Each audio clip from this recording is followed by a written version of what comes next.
পাঠ -5 ও 6 সমাজ বিকাশের বিভিন্ন স্তর। কৃষি, শিল্প ও শিল্প বিপ্লব পরবর্তী সমাজ কৃষিভিত্তিক সমাজ। কৃষিকাজের সূচনা মেয়েরা করলেও লাঙ্গল আবিষ্কারের পর পুরুষেরা জমি চাষের দায়িত্ব নেয়। প্রথমে তারা নিজের কাঁধে জোয়াল নিয়ে জমি চাষ শুরু করে। কালক্রমে হালের বলদের ব্যবহার শুরু হয়। লাঙ্গল ও হালের বলদ ব্যবহার করে।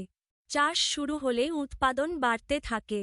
যেসব অঞ্চলে বন্যা হতো এবং জমিতে পলি পড়ত মানুষ সেসব জমিতে গম ও বার্লির বীজ ছিটিয়ে দিত। এসব অঞ্চল ছিল টাইগ্রিস ইউফ্রেটিস নদীর অববাহিকা, নীল নদের তীর ও সিন্ধু উপত্যকা। সেই যুগে পশ্চিম এশিয়া ও আফ্রিকায় প্রচুর বৃষ্টি হতো, তাই কৃষিকাজ এসব অঞ্চলে ধীরে ধীরে বিস্তার লাভ করে। পরে আফ্রিকা, ইউরোপ ও এশিয়ার অন্যান্য জায়গায় কৃষিকাজ ছড়িয়ে পড়ে। কৃষিকাজ প্রসারের সাথে সাথে পশুপালনের প্রয়োজনীয়তা আরও বেড়ে যায়। কৃষিকাজের মধ্য দিয়ে সমাজজীবন ও সভ্যতার উন্নতি হতে থাকে। কৃষিকাজের উপযোগী স্থানে লোকসংখ্যা বৃদ্ধি পায়। মানুষ স্থায়ীভাবে এক স্থানে বসবাস শুরু করে।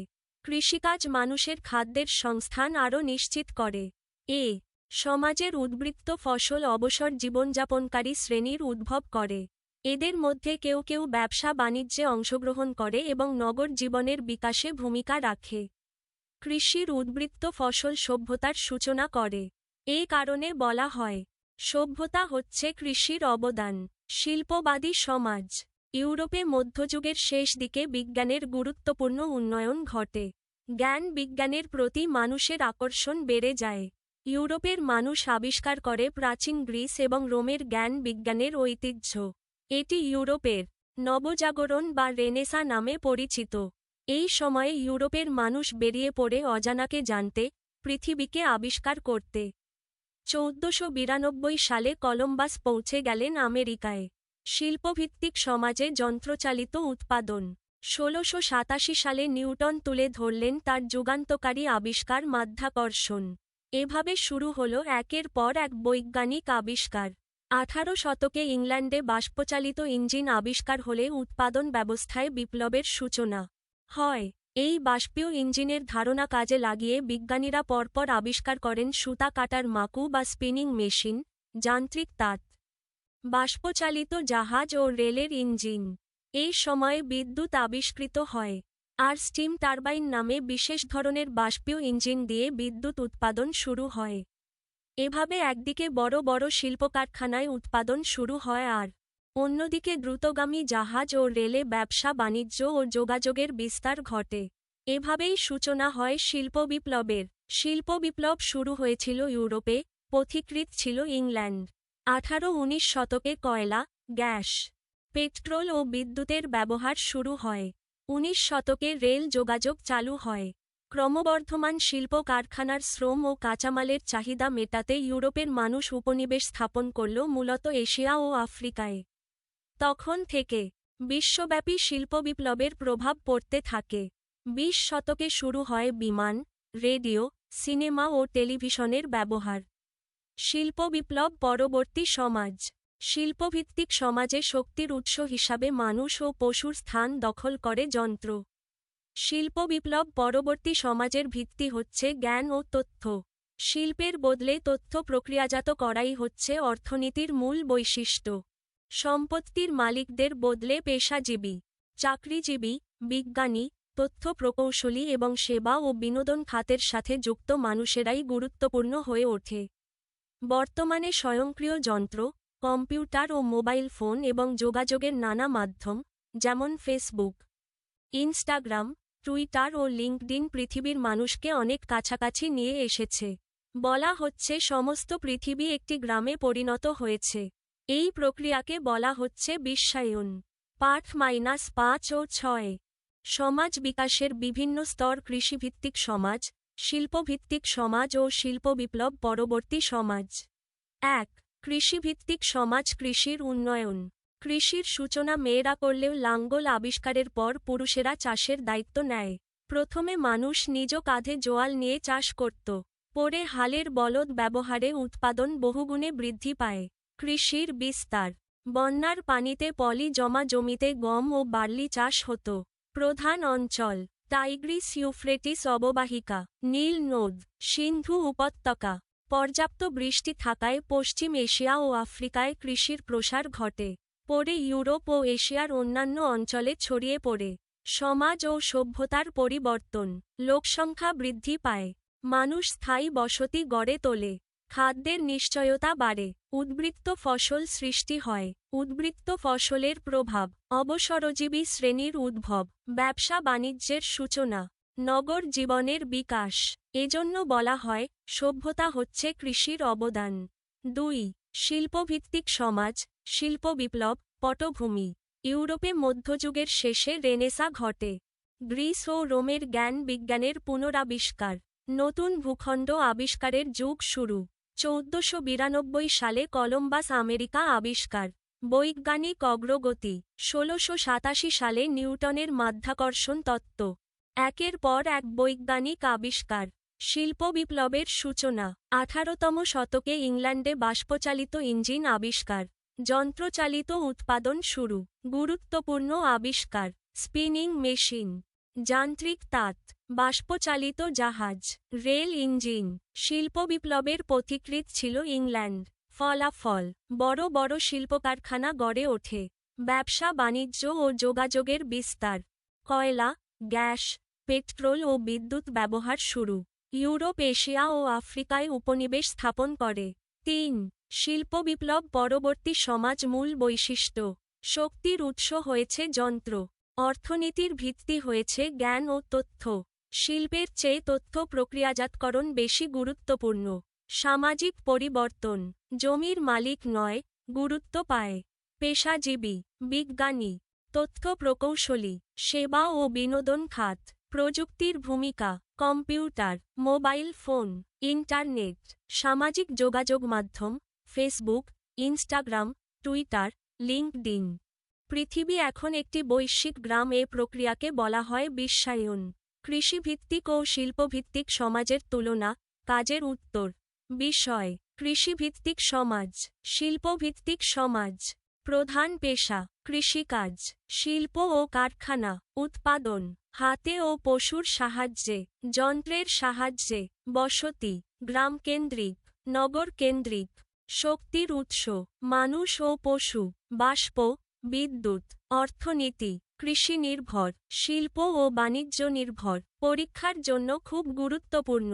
কৃষিভিত্তিক সমাজের অবদান, শিল্প বিপ্লবের কারণ ও ফল। ইংল্যান্ড কেন শিল্প বিপ্লবের পথিকৃৎ? শিল্প বিপ্লব পরবর্তী সমাজের বৈশিষ্ট্য, বিশ্বায়নের ধারণা। কাজ, দলে ভাগ হয়ে কৃষিভিত্তিক ও শিল্পভিত্তিক সমাজের বৈশিষ্ট্য চিহ্নিত করো। কৃষিভিত্তিক সমাজ ও শিল্পভিত্তিক সমাজের বৈশিষ্ট্য চিহ্নিত করে দেওয়া হল। কৃষিভিত্তিক সমাজের বৈশিষ্ট্য, প্রধান পেশা কৃষিকাজ, উৎপাদন মানুষের শ্রম ও পশুর উপর নির্ভরশীল, লাঙ্গল ও হালের বলদ ব্যবহার। গ্রামকেন্দ্রিক সমাজ ব্যবস্থা, মানুষ স্থায়ীভাবে এক জায়গায় বসবাস করে। খাদ্য উৎপাদন ও সংরক্ষণ সম্ভব। উদ্বৃত্ত ফসল সৃষ্টি হয়। বিনিময় প্রথা ও প্রাথমিক বাণিজ্য প্রচলিত। পরিবার ও গোত্রভিত্তিক সামাজিক কাঠামো। প্রকৃতির উপর নির্ভরতা বেশি।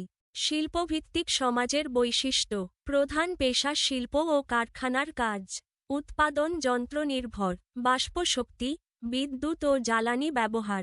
নগরকেন্দ্রিক সমাজ ব্যবস্থা, ব্যাপক শিল্পকারখানা গড়ে ওঠে। গণহারে উৎপাদন সম্ভব। ব্যবসা বাণিজ্য ও যোগাযোগের দ্রুত বিস্তার। শ্রমিক ও মালিক শ্রেণীর সৃষ্টি। প্রযুক্তি ও বিজ্ঞানের ব্যবহার বৃদ্ধি। আন্তর্জাতিক বাণিজ্য ও উপনিবেশ বিস্তার। পাঠ -7, বাংলাদেশের সমাজের প্রকৃতি। কালের অগ্রযাত্রায় আজ বাংলাদেশের সমাজ পরিবর্তন হয়ে আধুনিক সমাজে রূপ পেয়েছে। কুমিল্লার লালমাই, নরসিংদীর ওয়ারী বটেশ্বর এবং চট্টগ্রাম ও সিলেট অঞ্চলে বাঙালির প্রাচীন বসতির নিদর্শন পাওয়া গেছে। বাঙালির এই আদি পুরুষরাই এই অঞ্চলে কৃষির সূচনা করেছিল। তখন কৃষিতে উদ্বৃত্ত ফসল উৎপাদন হতো। এই উদ্বৃত্ত ফসলের উপর নির্ভর করেই বিকশিত হয় আরও কিছু পেশা, যেমন কারিগর, ব্যবসায়ী, শ্রমিক। কৃষিপ্রধান সমাজে কৃষিকে কেন্দ্র করেই উদ্ভব ঘটে নানা লোকাচার, বিশ্বাস, মূল্যবোধ ও উৎসবের। কৃষিকাজের পাশাপাশি তখন পশু শিকার ও পশুপালনও ছিল। তবে অষ্টাদশ শতকে পলাশীর যুদ্ধে পরাজয়ের মধ্য দিয়ে বাংলাদেশ উপনিবেশিক যুগে প্রবেশ করে। যে যুগে এই অঞ্চলের যেকোনো শিল্প সৃষ্টির চেষ্টাকে ব্রিটিশ রাজ্যের ব্যবস্থাপনা অনুযায়ী নির্দেশিত হতে হতো। এই কারণে ব্রিটিশ আমলে এদেশের স্থানীয় শিল্পায়নের সম্ভাবনা নষ্ট করে গড়ে ওঠে পরনির্ভর উন্নয়ন ভাবনা, যা পাকিস্তান আমল পর্যন্ত চালু থাকে। সমাজ বিকাশের একটা স্তরে প্রবেশ করা মানেই যে পূর্ববর্তী স্তর বিলুপ্ত হয়ে যায় তা নয়। তাই বাংলাদেশের নগরকেন্দ্রিক জনগোষ্ঠী বর্তমানে শিল্পভিত্তিক সমাজ ও শিল্প বিপ্লব উত্তর সমাজে প্রবেশ করলেও তার পূর্ববর্তী ঐতিহ্যগুলোকেও কিছু কিছু ক্ষেত্রে ধারণ করে আছে।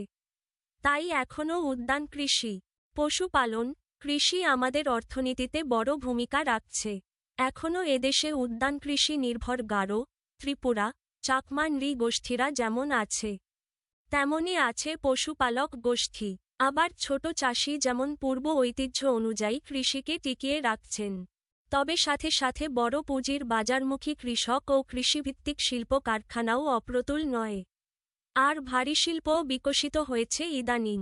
যদিও পাকিস্তান আমলে শাসকদের অবহেলার কারণে শিল্পের বিকাশ ঘটেনি, কিন্তু স্বাধীনতার পর বাংলাদেশে কৃষি উৎপাদন বহুগুণে বৃদ্ধির পাশাপাশি ব্যাপকভাবে শিল্পের প্রসার ঘটে।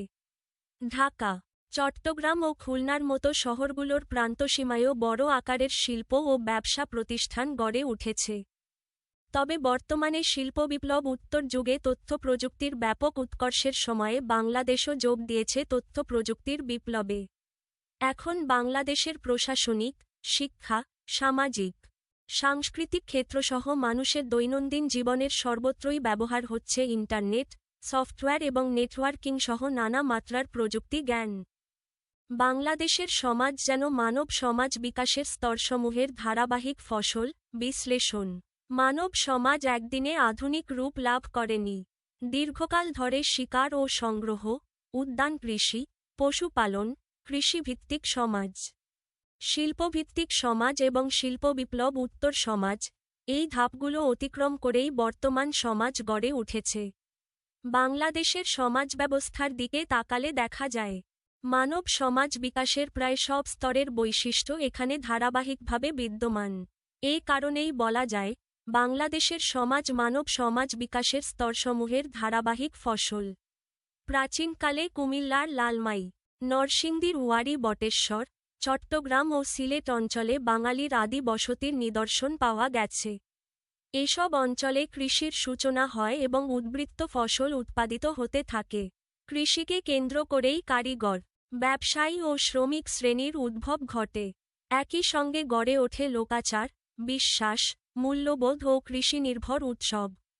এটি বাংলাদেশের সমাজের কৃষিভিত্তিক স্তরের স্পষ্ট পরিচয় দেয়। তবে সমাজ বিকাশের নতুন স্তরে প্রবেশ করলেও পুরনো স্বরগুলো সম্পূর্ণ বিলুপ্ত হয়নি। এখনও বাংলাদেশের অর্থনীতিতে কৃষি, উদ্যান কৃষি ও পশুপালনের বড় ভূমিকা রয়েছে। গারো, ত্রিপুরা ও চাকমা নৃগোষ্ঠীর মধ্যে উদ্যান কৃষির প্রচলন রয়েছে এবং কিছু জনগোষ্ঠী এখনও পশুপালনের উপর নির্ভরশীল। গ্রামীণ এলাকায় ছোট চাষিরা ঐতিহ্যবাহী কৃষি পদ্ধতি বজায় রেখে চলেছেন। এটি সমাজ বিকাশের পূর্ববর্তী স্তরের ধারাবাহিকতার প্রমাণ।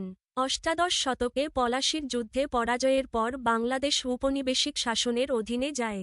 ব্রিটিশ আমলে স্থানীয় শিল্প বিকাশ বাধাগ্রস্ত হয় এবং পরনির্ভর অর্থনীতি গড়ে ওঠে, যা পাকিস্তান আমল পর্যন্ত অব্যাহত থাকে।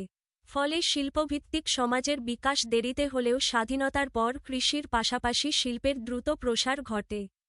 ঢাকা, চট্টগ্রাম ও খুলনা শহরকেন্দ্রিক এবং শহরের প্রান্তাঞ্চলে নানা শিল্পকারখানা গড়ে ওঠে, যা শিল্পভিত্তিক সমাজের বৈশিষ্ট্য বহন করে। বর্তমানে বাংলাদেশ শিল্প বিপ্লব উত্তর সমাজে প্রবেশ করেছে। তথ্য ও যোগাযোগ প্রযুক্তির ব্যাপক ব্যবহার প্রশাসন, শিক্ষা, অর্থনীতি ও দৈনন্দিন জীবনের অংশ হয়ে উঠেছে। ইন্টারনেট, সফটওয়্যার, মোবাইল ফোন ও নেটওয়ার্কিং ব্যবস্থার মাধ্যমে বাংলাদেশ বিশ্বায়নের সাথে যুক্ত হয়েছে। এটি জ্ঞান ও তথ্যভিত্তিক সমাজের স্পষ্ট পরিচায়ক। সুতরাং দেখা যায়, বাংলাদেশের সমাজে একদিকে আদিম ও কৃষিভিত্তিক সমাজের বৈশিষ্ট্য বিদ্যমান, অন্যদিকে শিল্পভিত্তিক ও তথ্যপ্রযুক্তিনির্ভর আধুনিক সমাজের বৈশিষ্ট্য সমানভাবে উপস্থিত। এই ধারাবাহিক রূপান্তরই প্রমাণ করে যে বাংলাদেশের সমাজ মানব সমাজ বিকাশের বিভিন্ন স্তরের ধারাবাহিক ফসল। কাজ: বাংলাদেশের সমাজ যেন মানব সমাজ বিকাশের স্তরসমূহের ধারাবাহিক ফসল। বিশ্লেষণ করো। বাংলাদেশের সমাজ একদিনে আধুনিক রূপ পায়নি, এটি দীর্ঘ সমাজ বিকাশের ফল। প্রাচীনকালে লালমাই, ওয়ারী বটেশ্বর, চট্টগ্রাম ও সিলেট অঞ্চলে কৃষিভিত্তিক বসতি গড়ে ওঠে। কৃষিকে কেন্দ্র করে উদ্বৃত্ত ফসল উৎপাদন হয় এবং কারিগর ও ব্যবসায়ী শ্রেণীর উদ্ভব ঘটে। কৃষিনির্ভর লোকাচার, বিশ্বাস ও উৎসব তখন সমাজে গড়ে ওঠে। সমাজ বিকাশের নতুন স্তরে প্রবেশ করলেও পুরনো স্বরগুলো বিলুপ্ত হয়নি। এখনও বাংলাদেশের অর্থনীতিতে কৃষি, উদ্যান কৃষি ও পশুপালনের গুরুত্বপূর্ণ ভূমিকা রয়েছে। গারো, ত্রিপুরা ও চাকমা নৃগোষ্ঠীর মধ্যে উদ্যান কৃষির প্রচলন দেখা যায়। ঔপনিবেশিক শাসনের কারণে শিল্পায়ন বিলম্বিত হলেও স্বাধীনতার পর শিল্পভিত্তিক সমাজের বিকাশ ঘটে। ঢাকা, চট্টগ্রাম ও খুলনার মতো শহরে শিল্প ও বাণিজ্যের প্রসার হয়। বর্তমানে বাংলাদেশ তথ্য ও যোগাযোগ প্রযুক্তিনির্ভর শিল্প বিপ্লব উত্তর সমাজে প্রবেশ করেছে। তাই বাংলাদেশের সমাজে আদিম, কৃষিভিত্তিক, শিল্পভিত্তিক ও আধুনিক সমাজের বৈশিষ্ট্যের ধারাবাহিক উপস্থিতি লক্ষ্য করা যায়। এই কারণেই বলা যায়, বাংলাদেশের সমাজ মানব সমাজ বিকাশের স্তরসমূহের ধারাবাহিক ফসল।